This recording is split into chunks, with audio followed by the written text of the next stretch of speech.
So this is my first episode, guys. Thank you for tuning in. Today we're going to be working an Ottoman that my friend decided it was sturdy enough to dance on. And here they are. This is our first piece.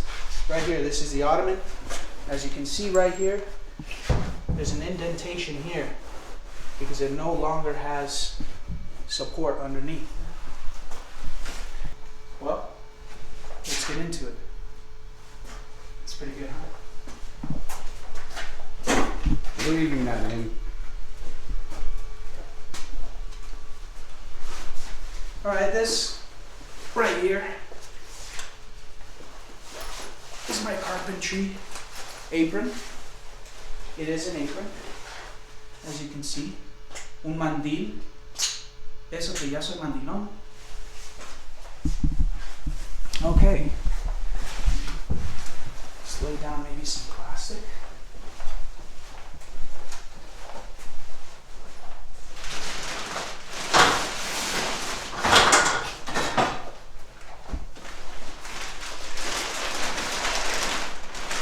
Now this plastic I got from a site that I was on. And, usually they don't just have big pieces like this. You know, this is at least 100, 150 square feet of plastic here. And we're going to use it.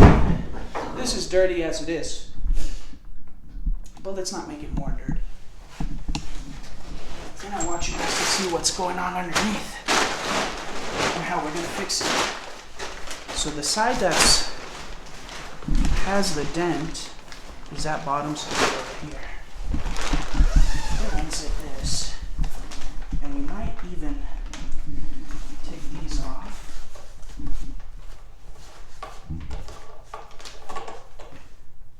Save that for later.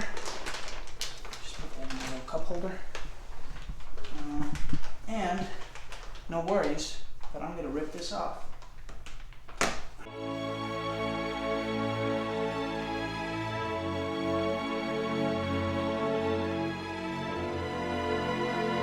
Alright.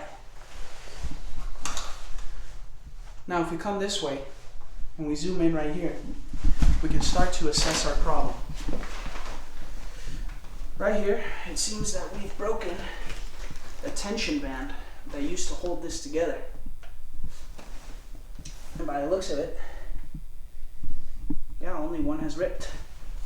It seems to, if you can come down here, get a good look at this. Just gonna trade off. See what's going on here is these tension bands have given up. These would pass under here, under the bridge, as I will call it, and hold this together. We can see that's the case for the other two tension bands. So what I'm going to do is I'm going to attach some blocks. I'm going to attach blocks here, maybe all the way across. I'm going to avoid the pain of having one of these rip again and just put blocks this way, all the way across. 3 of them. With a cleat and some screws.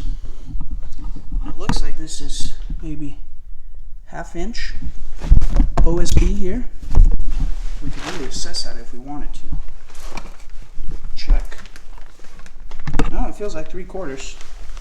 Feels like 3/4. So that'll give us enough room to screw into, and it'll be very sturdy. So the first thing we want to do is measure for our cleats. Well, actually, now that I've unscrewed all of the legs, stubs, I'm just going to rip the rest of this off. And it's fine. I have a stapler.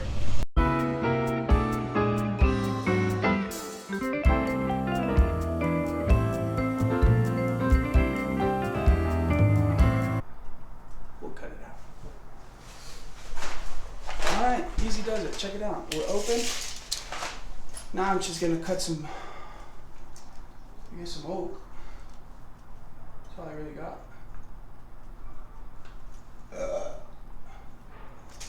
How much of this do I need?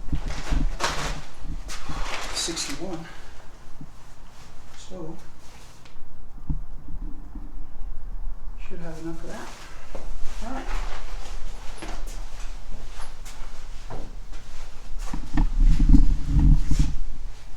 Now I'm going to move over here. It's still recording. I'll be right back. Alright. So what do we need? We're gonna need at least 28. At least 28. What is it? 35. I think I can rip one of these in two.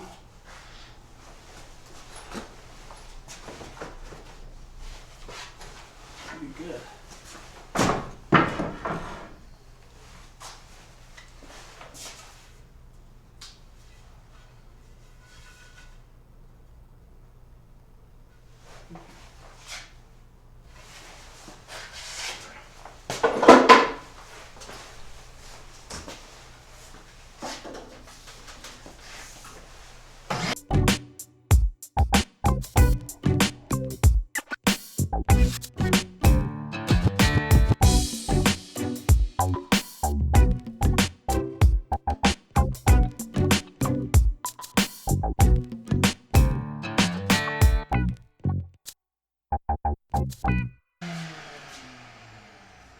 Well, that's certainly a problem. I don't have a blade.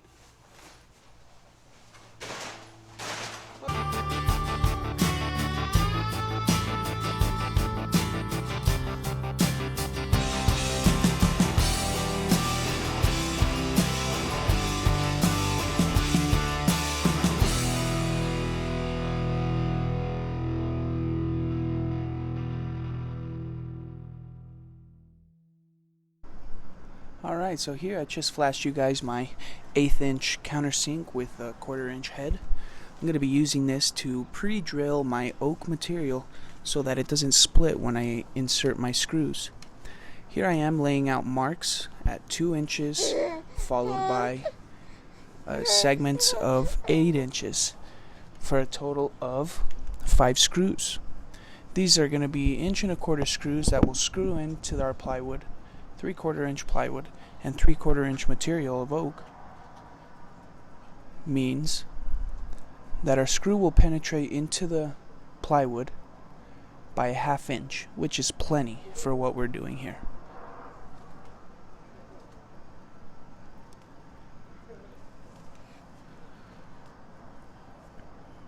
After seeing that my hardware screw gun wasn't strong enough to go through the oak, I was wrestling around to find my Makita drill. And then, as you'll see shortly, the Makita drill was too strong and it stripped my bit, which was pretty upsetting.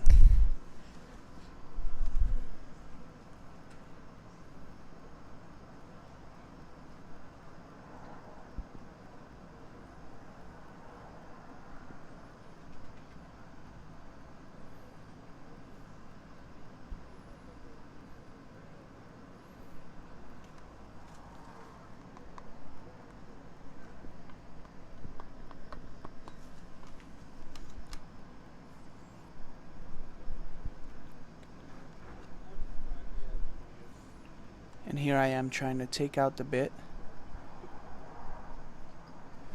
but the more I tried, the more I just stripped it away.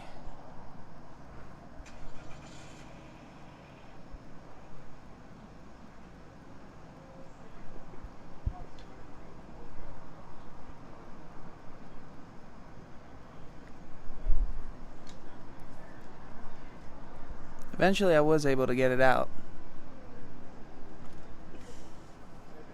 Some people would think it's pretty funny watching me do this, but in fact, it was very, very frustrating.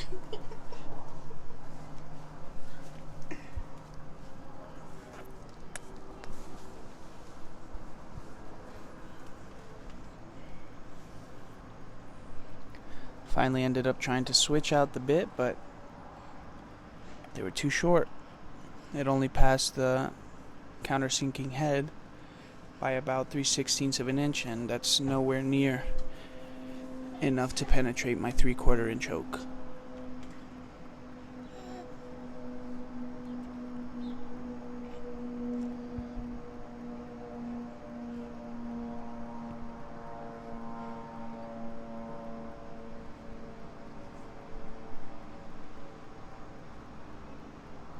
And yes, I did just scratch my nose.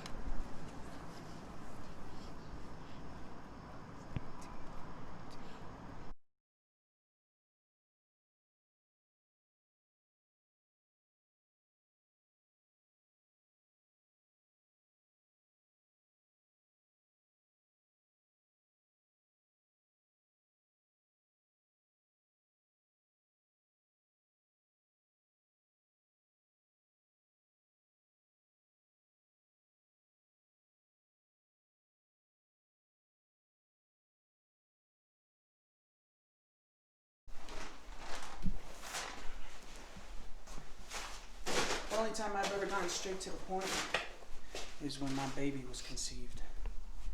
Know what I mean? It's crispy in here. It's hot. It's really not. I'm sweaty. I know. We're about wrapped up.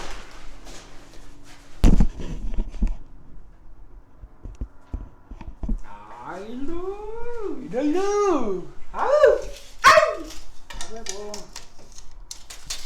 A huevo, mi chavo. That one will work.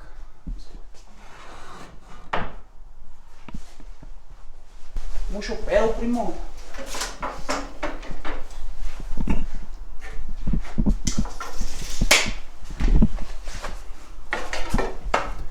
Look at the precision. Laser precision. See? Watching this. Line it up. Make your cut.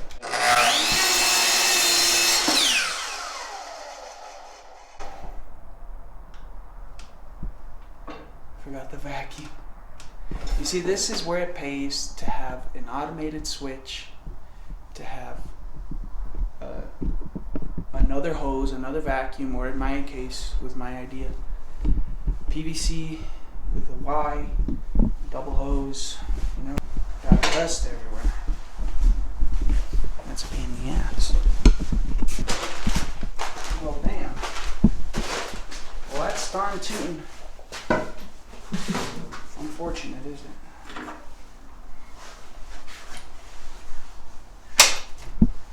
So there's 3 3/4, 1 7/8 down the middle. Is that going to be enough? Should be.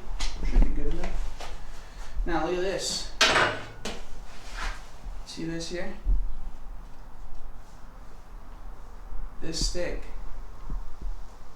is an extension of me. Not just here, but also there. See?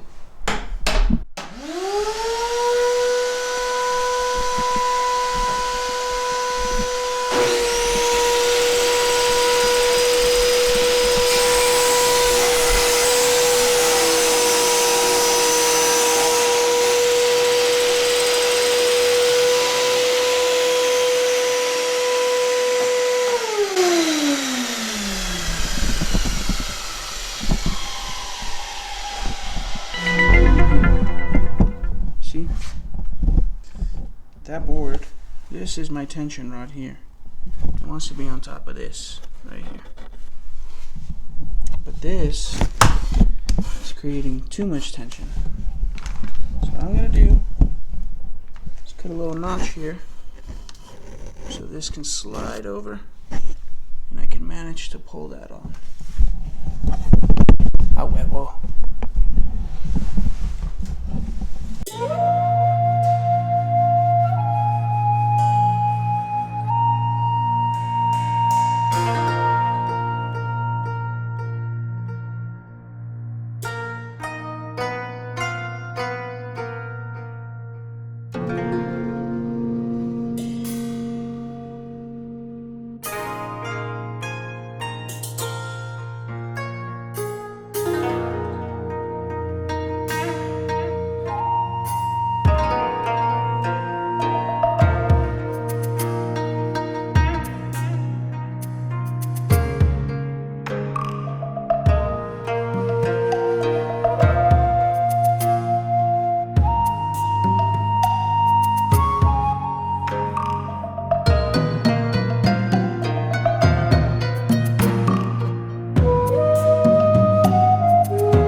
fixed up.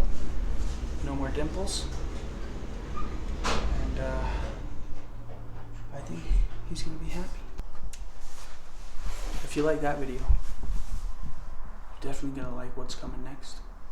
Stay tuned for more. Please like, comment, and subscribe. See you guys next time.